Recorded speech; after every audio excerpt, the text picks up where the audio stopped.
Música clásica, humor, gastronomía... Con eses tres ingredientes comezou na Cidade da Cultura os Seráns do TAC, o Taller Atlántico Contemporáneo. Foliadas contemporáneas que se prolongarán durante os próximos meses.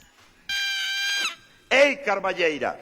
Entre lusco e fusco era tradicionalmente o momento no que comezaban as festas. Foliadas populares nas que os veciños se reunían para tocar, bailar e comer. E con ese espírito comezou o primeiro dos Seráns que o Taller Atlántico Contemporáneo organizou na Cidade da Cultura.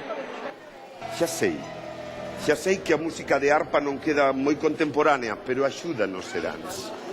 Xa virán as gaitas, porque un Serán é iso, unha festa, un encontro, un pasalo ben, un tomarlle un viño, unha tapa de solombo de pescada supreme e mollo morno de páprica e un toque de Mahler.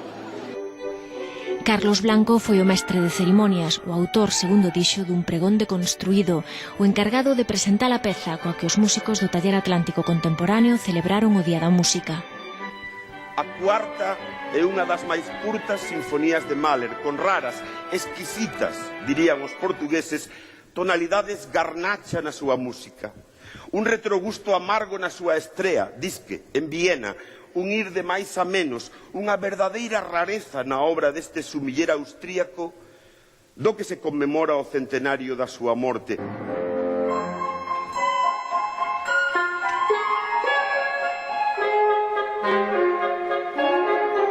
O seguinte Serán celebrarase a finais de xullo en colaboración co grupo de percusión e jazz O Daico.